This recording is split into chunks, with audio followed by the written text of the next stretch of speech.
ano laging sinasabi ng mga taga rito, yung South, sabi nila, kahit ako, alam ko na safe nga yung lugar namin. Pero yung sa mga nangyayaring ganito, nakakabuisit. Paano mo masasabing safe? Ngayon, ito naman yung nagbubutas na sana mahuli yung gumawa. May nagtrip na mga coops dito, ang puta. Pinagbubutas yung mga gulong ng mga sasakyan at kasama ako. Ang dami, ayun, dun parang kanina yung nag-aayos ng gulong, sabi parang halos nasa 100 daw lahat daw ng nadadaanan na sasakyan binubutas. Marami, buwisit. Buti lang meron tayong insurance. Yun! Woo! Grabe, no? Parang akala nyo nag-quit na ako sa YouTube, no? Ang tagal walang upload Wala tamad Hindi naman. Alam talaga, wala akong maisip na iba-vlog. Yung, alam nyo yun? Kasi pagka nag-upload naman ako ng mga, yung may kabuluhan, ganyan, yung may mga makukuha kayong mga leksyon, naman nanonood. Puro gusto nyo, chismis. Ginawa niya talaga ako si Ogie Diaz ng Canada Kaya pagka ganun, e-effortan ko pa yung mga mga informasyon na bago, yung kunyari yung mga TR to PR, di ba?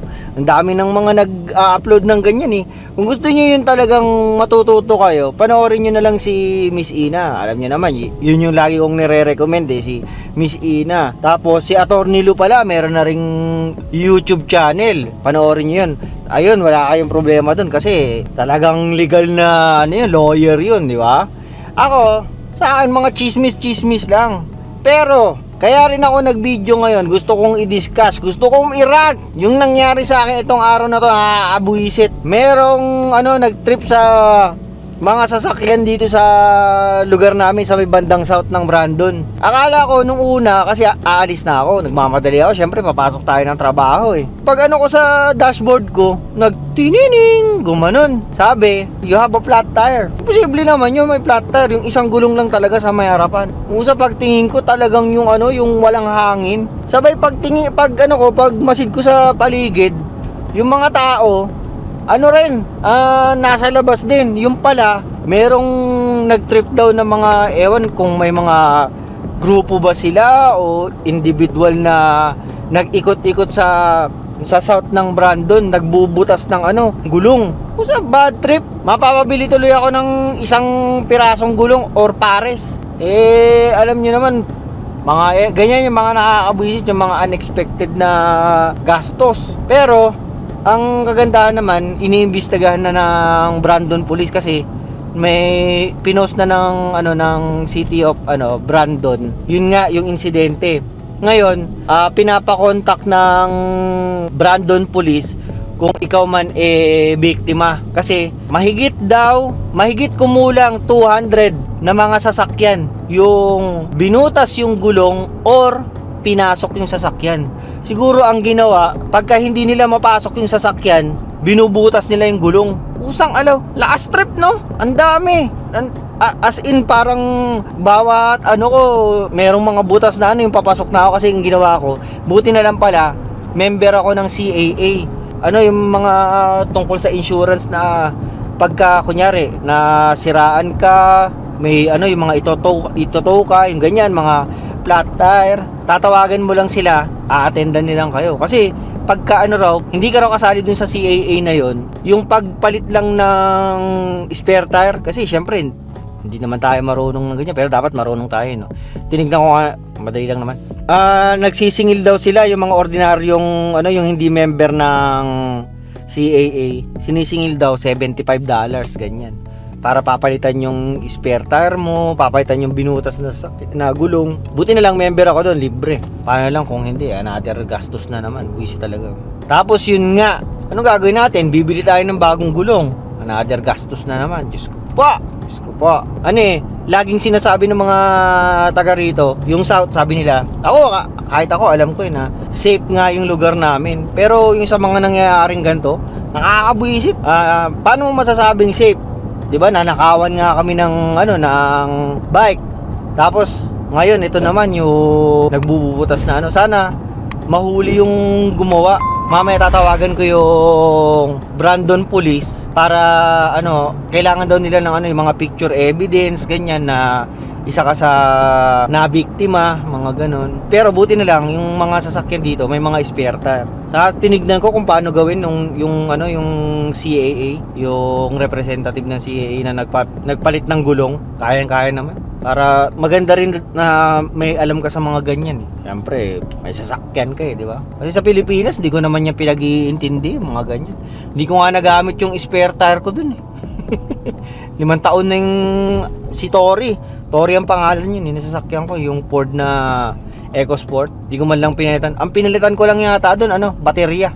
Pero sana mahuli yun. First time yun na sabi ng mga taga diyan sa first time na meron daw yung nagtitrip lang na pa isa-isang sasakyan. Pero yung sabihin mo na daan kayo na binutas yung gulong. Hindi ko ang nagsabi sa akin nito, yung nagpapalit ng gulong kasi ang dami raw tumatawag sa kanila tapos nung ginawa niya yung yung sasakyan ko, pang na raw ako, pang 10.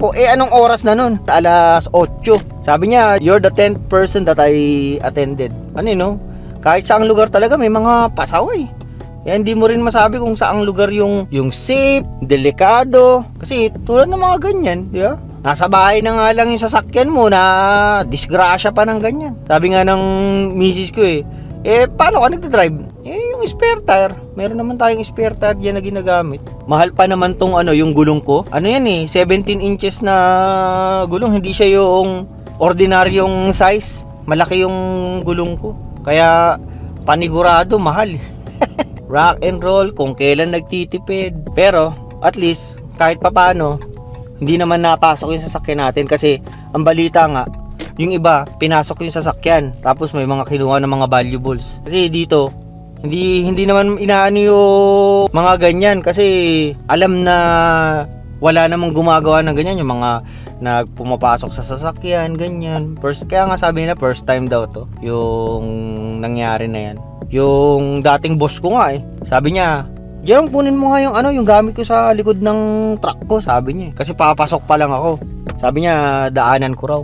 Kunin ko raw yung naiwan niya na, kape. Yung kape yung pinakuha niya sa akin noong time na yun. Paano yung susi? Hindi ko naman nilalak yan. Wala namang masamang loob dito, sabi niya.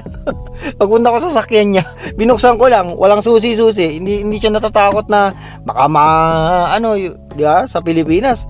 Nakalock na nga, nakakandado na, binabasag pa, mga ganun. Pero may mga ganun na rin dito pero mga banda sa may Winnipeg. Hindi yung dito tulad sa amin. Ewan ko kung ng balita sa ng progress ng kaso. Sana mahuli mga animak na yun. Saka hindi sila natatakot, di ba? Sabi nga kasi pinost yun sa People of Brandon. Sabi baka meron kayo yung mga footage, yung mga CCTV, kung sino yung mga gumawa. Mamaya check ko kung meron ng sagot sa ating mga katanungan, no? Sige na, dito na yung aking asawa. Binayad ko na sa inyo yun sige na, like, share, subscribe yung mga alam yun Sige na, paalam. In the dead of night, vandals struck in Brandon, slashing dozens of tires across multiple neighborhoods. Police say they've received more than 70 incidents and counting. Kola Oshitayo had one of his tires punctured. So did dozens of his neighbors. I met the tire flat down and I saw other people changing their tires and they said someone slashed all the tires. Oshitayo says because the tire was sliced on the side wall, it can't be patched. He's now waiting on a new one. Police Chief Tyler Bates says there's been tens of thousands of dollars in damage. This is not targeted against any one particular individual. This is random. I know it's unsettling and it certainly causes people angst, but know that you are not alone. Wes Werbicki, his granddaughter, and her fiance all had their tires slashed. He expects MPI to declare the damage vandalism because there are so many victims. Werbicki and other residents are still in disbelief that vandals did so much damage in one night. I just don't see the reason for it. They never broke in to my vehicle and stole anything. Maybe they were upset that my vehicle was locked. I don't know. Just gutted. Like, first thing in the morning, You're just trying to get your kids to school and then go to work. For Oshitayo, while the incident was shocking, it doesn't change how he sees the neighborhood. It's just that you just need to be extra cautious. That's all. The incident is now under investigation with Major Crimes. Brandon police are asking anyone with information or video of the vandalism to send it to them or anonymously to Crime Stoppers. Chelsea Kemp, CBC News, Brandon.